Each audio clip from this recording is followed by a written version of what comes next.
my position is the Americans with Disabilities Act Coordinator, and I'm located in the Disability Services Office, which is housed under Housing and Neighborhood Development Department. And I am the office assistant here.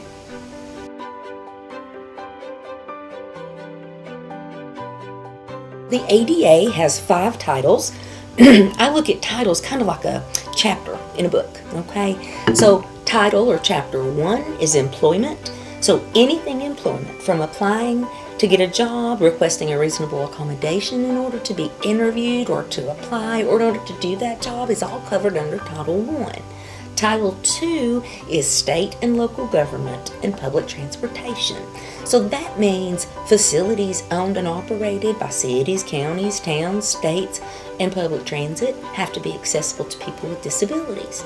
Programming has to be, when viewed in its entirety, accessible to people with disabilities. Now what that means is, I can give you an example. Say the city of Knoxville has 50 different parks, and all of those parks come with a playground and a basketball court and maybe an exercise area. So depending on the age of those parks and where they're located, it may be more difficult to make some of those older facilities accessible. So the city has an opportunity then to look at those parks that are closest to public transit, closest to the larger areas of population, people that would utilize them, spread equally throughout the city, so that we're giving anybody in the city an opportunity to participate in accessible recreation and socialization. So then we would try to focus on, say, 10 of those parks, and those 10 of those parks we would focus on first to make them accessible and more inclusive, so that we've got those 10 and people can enjoy all the programming that's anybody else can enjoy. While we then continue to work on looking at our older facilities, and not just parks facilities, but any older facility. There's a Coliseum auditorium, where a lot of good concerts and theater acts and things happen, and we've made a lot of increases to accessibility over there over the years, but we still have some more to do. So we just kind of put these on our radar and get to them annually, gradually, what our budget will allow us to do. Title 3 is public accommodation. So anything that affects commerce, which could be a restaurant, it could be a hotel, it could be Sam's Club, Target, Walmart, movie theater, anything like that.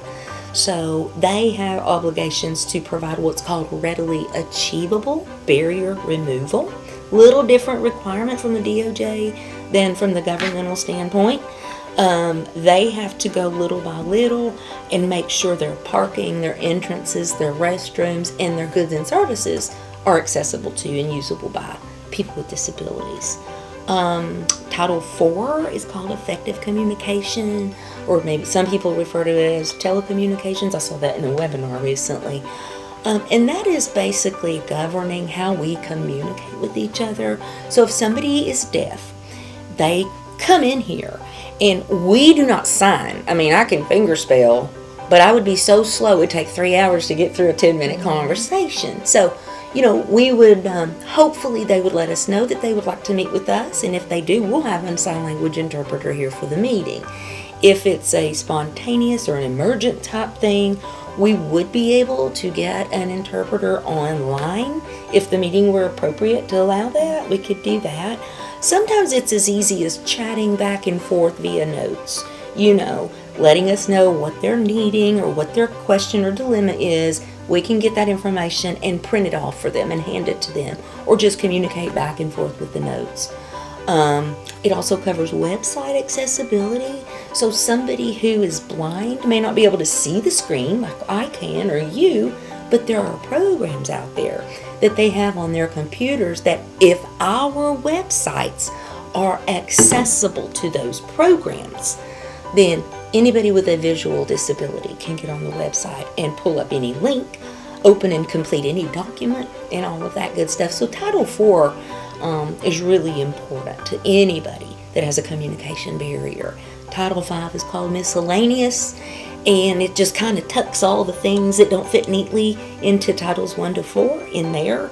And it basically states that individuals with disabilities have the right to ask for accommodation, to complain if there maybe is a barrier to access, or if they feel like they've been discriminated against in employment or something.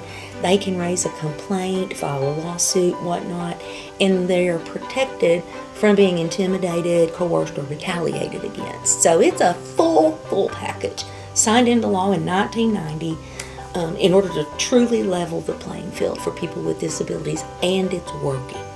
It's working. If you ask people with disabilities, is it working as quickly and as beautifully as they want? Probably hear a lot of not yets.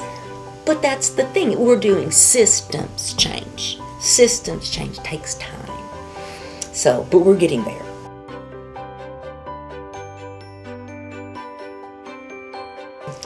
Well, I can give you a couple of examples. One is if, say, an individual who is deaf wants to come to a city council meeting, then we would make sure that that person had the necessary accommodations, American Sign Language interpreter, that sort of thing. If somebody needed the city council agenda in a format that they could more easily read due to a visual disability, we would make sure that they would get that. So we provide reasonable accommodations to consumers, people in the community, anybody that wants to engage in government. We also work with employees that might need a reasonable accommodation to continue to do their jobs. Certainly, we get so many calls in emails and visits from citizens, who just have general questions that don't know what the ADA is or what the city can do to assist them if whatever their issue is. So we sometimes get calls about, where's my disability check? And that's not something that we do. That's managed by the Social Security Administration. So when we hear from people, and it's a little over 300 a year, isn't it? Just whatever their scenario or their problem is, then we're trying to find them the information and the resources that they need. We also stay on top of the city's programming and making sure that it is accessible and inclusive. I can give you an example. Our Parks and Rec department has a lot of community facilities, community meeting spaces, parks, playgrounds, greenways, all of this good stuff. And so anytime they make changes or renovate a facility, we work with them to make sure that those renovations are making it very accessible and inclusive. So that's just a small snapshot, but please add your work. Well, I'm going to, but I also want to point out that this department or this office does a lot of training as well, disability etiquette, things of that nature, for law enforcement, the fire department, the other employees that work in this building. I also act as the liaison for the Mayor's Council on Disability Issues. And right now that is a 9 to 21 member council. And it meets monthly on the second Wednesday of every month. And like we were saying earlier, we do meet in person quarterly, and the remainder of the meetings are on Zoom. And in that body, we've got several different committees and subcommittees. Some of those are transportation, membership, bylaws, as well as universal design and livability. So that's really cool.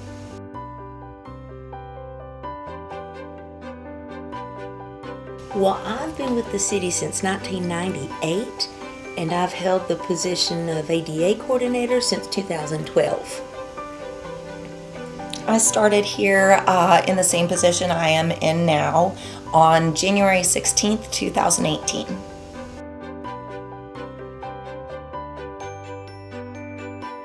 As we mentioned, we are just an office, so we aren't a department, but we're under the Housing and Neighborhood Development Department. That department's main focus is anything housing. You've probably seen or heard in the news that there is a huge housing shortage for anybody and everybody, regardless of the cost, but there's especially a housing shortage for folks who are on lower income and they really need housing that's affordable to them. But people with disabilities are also in that category, and they need housing that is accessible to them. So the job of our department is to support the creation of more affordable and accessible housing units throughout the city. And that, in a nutshell, is what we do. That could be through building new structures or helping to fund another agency, already committed to building a new structure.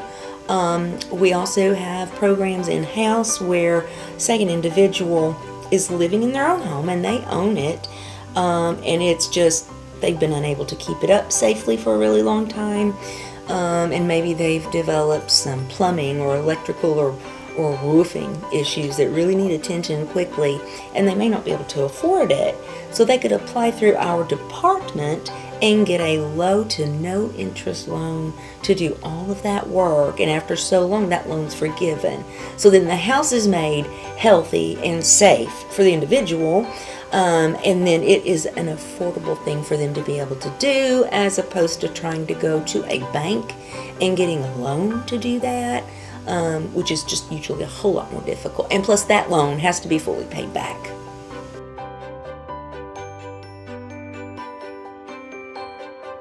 Well, of the overhead department, Housing and Neighborhood Development, the federal government gives each city, county, town certain amounts of money to do whatever their programming is. Our department, of course, is focused on housing, so we get monies from HUD, Housing and Urban Development.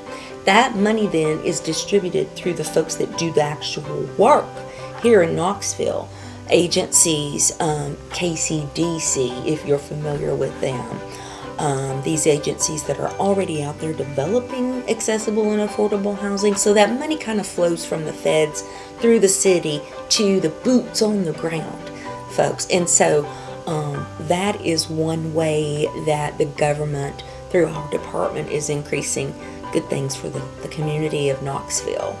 Our office, our job is to focus on compliance with the ADA. So somebody reaches out and says, hey, there's a stretch of sidewalk that isn't accessible because I'm trying to use the bus to get to my job, then they would work with us. We would work with engineering to make sure that that section of sidewalk was addressed as soon as possible. We are here to reduce barriers for people with disabilities. Yes.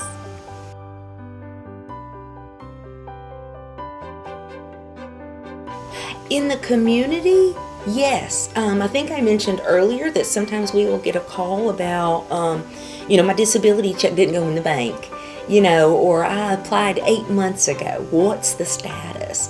So I think sometimes being called disability services, people might think that we can do anything and everything disability, but we are not equipped to do that, because the Social Security Administration is federal government. There's a local office, there's online ways you can get into touch with them. So what we end up doing is connecting the person and whatever their need is or their complaint to the appropriate agency that can help meet that need or work through and resolve that complaint. That makes sense. Yeah. And I would echo what she said, and it's not just with that. We're very limited in scope to City of Knoxville and the City of Knoxville area. And so when we have somebody, say, calling us about an issue at, a local store or something that is outside of City of Knoxville, then that would be a different place that they would have to go.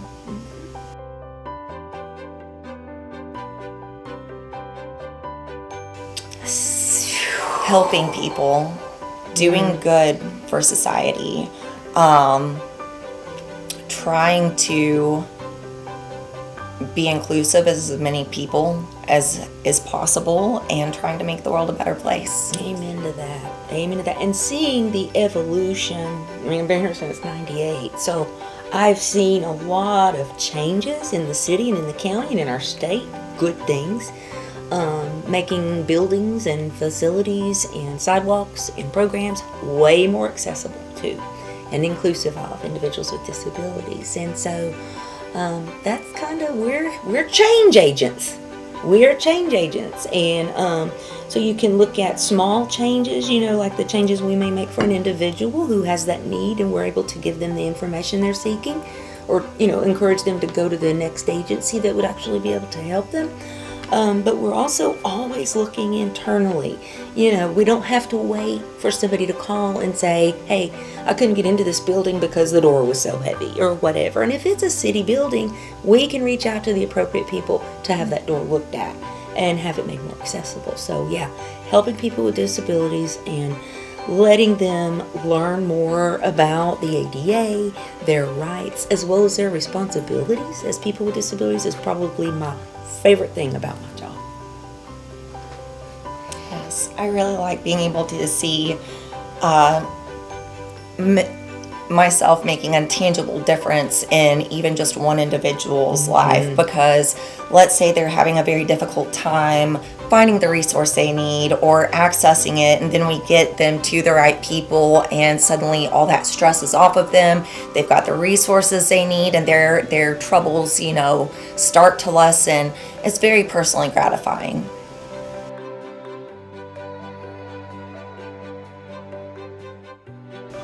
Over the years, I believe that it's probably increased. And the reason why I'm going to say that is because of the amount of baby boomers right now that are turning 65 and older. And it's 10,000 a day? 10,000 every And day. We all know the older you get, the more likely you are to develop a disability. And so I would say just the increase in the population of Knoxville, the increase of the age of the residents in Knoxville, has just increased what we do for the community. Yeah, it really does. And as she mentioned, 10,000 people turning age 65 a day. That is a phenomenon that's expected to continue to 2030. And which doesn't feel like it's very long away. It will be like 2 years from now. But and that began more than 20 years ago. So some people have referred to it as a senior tsunami, and that sounds kind of funny, but now it's happening. People are at that age, and they're finding that they're having some limitations minimally with vision and hearing, but then ultimately with manual dexterity and physically being able to get around. So the more we do to make housing opportunities and public facilities and sidewalks and pedestrian connections accessible to people with disabilities, the easier it is for people who are a little up in age to also get around. And they don't even have to consider themselves a person with a disability.